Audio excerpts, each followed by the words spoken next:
Donc, ici le youtubeur par pure passion et puis non lucratif sans toucher de salaire.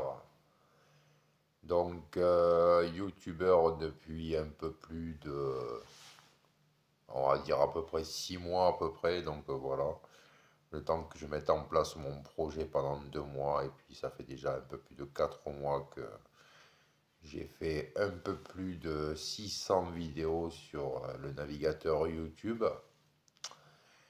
Donc j'ai calculé en tout et pour tout à peu près, bref, entre 5000 et 6000 vues sur la plupart de toutes les chaînes YouTube. Donc j'ai une info à vous faire parvenir. Faites attention aux logiciels de piratage hacking éthique sur Android. Donc voilà. Donc c'est des logiciels qui ont été inventés sur Android pour pirater les données personnelles des gens, hein, tout ça et tout. Donc voilà. Et puis après, quand il s'agit de toutes les vidéos que je poste sur mes chaînes YouTube, donc j'ai appris par la chaîne France Info, hein, sur la TNT. On peut faire des plagiats, c'est autorisé, mais il ne faut pas non plus trop abuser. Donc voilà, le plagiat est accepté. Mais il faut en aucun cas piquer les droits d'auteur à des gens. Donc voilà. Alors je vais vous raconter une histoire toute simple. L'histoire que je vais vous raconter, c'est une histoire que quelqu'un m'a racontée, et puis c'est vrai, ce n'est pas un bobard. Alors c'est l'histoire d'un gars, ben voilà, l'histoire d'un gars, un jour, un mec qui travaille dans l'événementiel, donc voilà, il s'en va travailler tranquille, taper sa soirée, tout ça, peinard. Et puis un jour, ce gars, bon, ben bref, il se met à faire son, son style de spectacle, je sais pas quoi, là, bref, bon, voilà quoi. Et puis il commence à taper bien au micro, donc voilà. Et puis le gars, bon, ben voilà, le gars il fait ce qu'il a à faire au micro, et puis d'un coup, il y avait les gens, la foule, tout ça et tout, bref, voilà, ça dansait, ça picolait, ça fumait, enfin bref, et tout dit quanti, quoi. Puis il y a un gars qui arrive tranquille, et puis le gars il se dit dans sa tête, il dit, mais c'est quoi cette musique là, je la connais cette musique, quoi. Le mec il se dit, putain, l'enfoiré, quoi. Bon, je vais pas dire le mot vulgaire quand même, hein, parce que bon, voilà, bref. Voilà, l'enfoiré, quoi. Il est en train de chanter une de mes chansons, quoi. Bon, dit con. Alors, ça, que le mec il s'est approché de la scène, ça commençait un peu à partir en vrille, donc voilà. Et en fait, le mec qui a débarqué dans la soirée, il a entendu un de ces morceaux de musique passer en pleine soirée. Le mec il s'est dit, mais c'est un voleur cet artiste, quoi. C'est un voleur, en fait. Donc il lui a expliqué qu'il faut pas piquer les droits d'auteur, tout ça et tout, donc voilà. Puis l'autre, voilà, il s'est retrouvé dans une merde pas possible, des histoires à 6000, laisse tomber, quoi, donc voilà. Puis le mec, il a fait comprendre à l'artiste que s'il commençait à piquer les choses des autres, ben, ça le faisait, ben, ça le ferait pas, quoi. Donc voilà, quoi, c'est du vol. Alors ce qu'il faut savoir quand on pique des choses en droit d'auteur, hein, tout ça et tout, ben, on risque à peu près alors déjà, c'est comme un exemple que je vais vous citer, par exemple, au niveau du piratage informatique pour les films indépendants de cinéma 7e art. On peut risquer jusqu'à presque 7500 € d'amende, un an de prison avec sursis, entre 24 heures, 48 heures et 96 heures de coupure d'Internet, donc au niveau de la box Internet ou des connexions Internet du téléphone. Donc voilà. Et du coup, voilà, c'est une info que je voulais vous faire parvenir. Donc voilà. Alors des fois, il y en a certains qui s'amusent. Donc moi, je suis déjà passé par là, hein. Je suis déjà allé à la gendarmerie pour piratage informatique. Par vérité, je vous le dis, j'ai fait plus de 2 heures de déposition. Mais après, bon, je suis ressorti libre. Donc c'était pour du piratage informatique, surtout sur le cinéma et 7e art, hein. Donc voilà. Donc moi, quand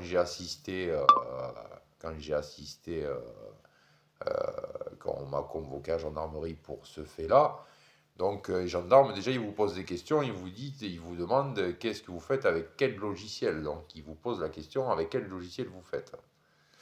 Alors, moi, à l'époque, bon, moi, je leur avais dit que j'étais avec uTorrent, hein, donc voilà. Mais après, bon, uTorrent, après, bon, c'est un logiciel obsolète, hein, il est pourri, hein, de toute façon, hein, il y a mieux que ça. Donc, voilà.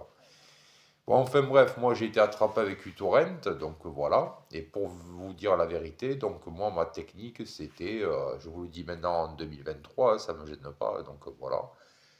Donc moi, ma technique, c'était en fait de changer de box internet à peu près tous les 4 à 6 mois. Donc voilà. Le truc qu'il y a, c'est que ça engendrait à chaque fois 10 euros de frais supplémentaires à chaque fois qu'on changeait la box internet. Donc ce qui veut dire en changeant de box internet, du coup, l'adresse IP elle change. Donc voilà. Alors c'est pour ça que Adopi, ils n'arrivaient pas à m'attraper. Donc voilà, alors, ils commençaient à se poser des questions, Adopi. Donc voilà, ils disaient, c'est bizarre, c'est pas toujours la même adresse IP, tout ça. Et en fait, à l'époque, moi, j'avais trouvé cette technique parce que j'avais pas les moyens d'avoir des trucs de sécurité gratuits, tout ça et tout. Donc voilà, j'avais pas du très beau matériel de professionnels chevronnés. Donc voilà. Et du coup, le système de changer de box Internet tous les 4 à 6 mois et en payant 10 euros de frais pour changer de box, hein. Donc voilà, l'adresse IP elle change à chaque fois, c'est pas toujours le même numéro. Donc voilà.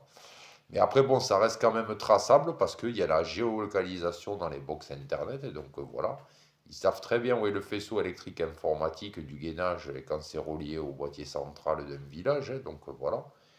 Ce qui fait que quand on vit dans un village, il y a plusieurs boîtiers centrales qui existent. Et ces boîtiers centrales, en fait, qui existent, c'est des boîtiers où il y a toutes les connexions et connectivités Internet, intranet, téléphonie et tout ça et tout.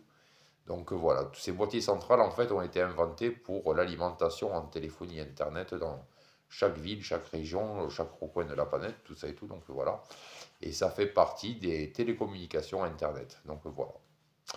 La chose à savoir aussi, c'est que France Télécom est en partenariat avec Orange. France Télécom est en partenariat avec SFR. France Télécom est en partenariat avec Bouygues Télécom.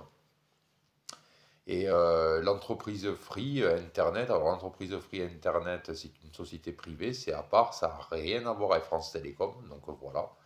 Mais tout ce qui est SFR, Bouygues, Orange, tout ça c'est France Télécom, donc voilà.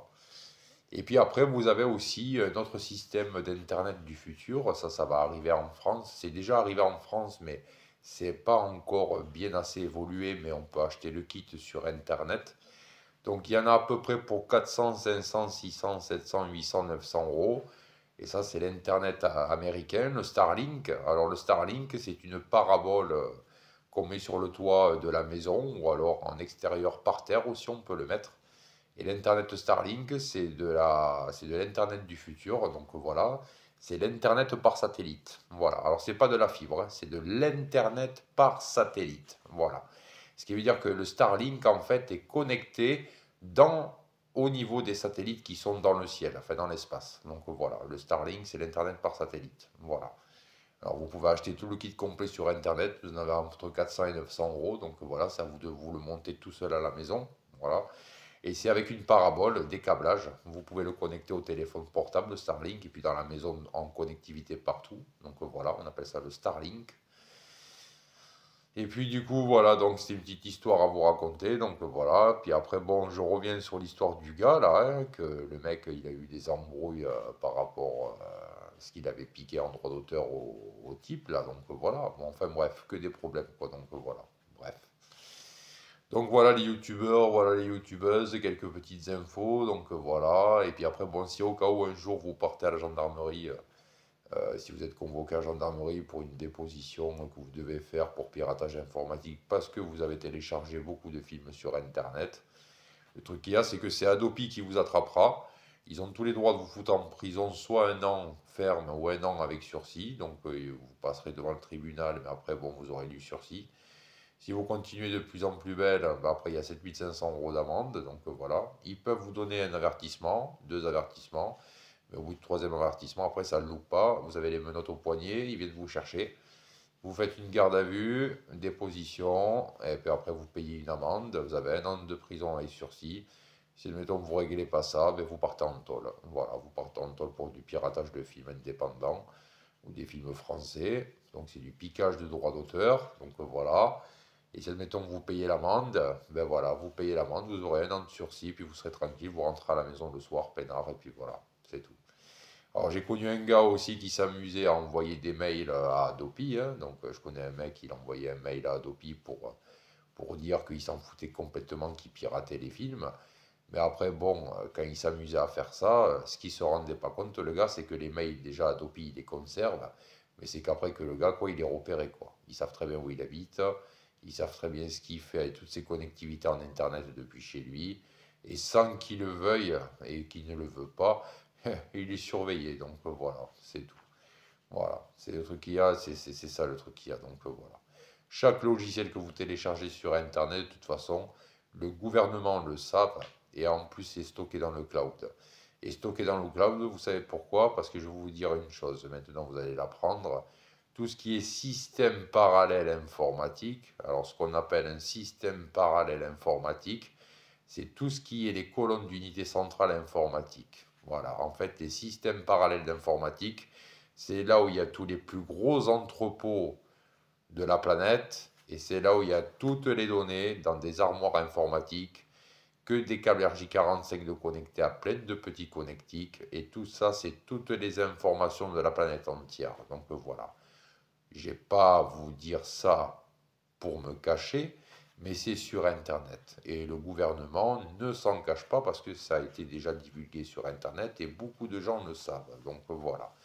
Donc on appelle ça, ces entrepôts et toutes ces colonnes informatiques, toutes ces unités centrales, un système parallèle informatique, on appelle ça. Vous avez juste à aller sur Google, vous tapez dans la barre de recherche système parallèle informatique et vous allez savoir ce que c'est du matériel informatique de très haute technologie. Donc voilà. À bientôt les amis. Salut. Ciao.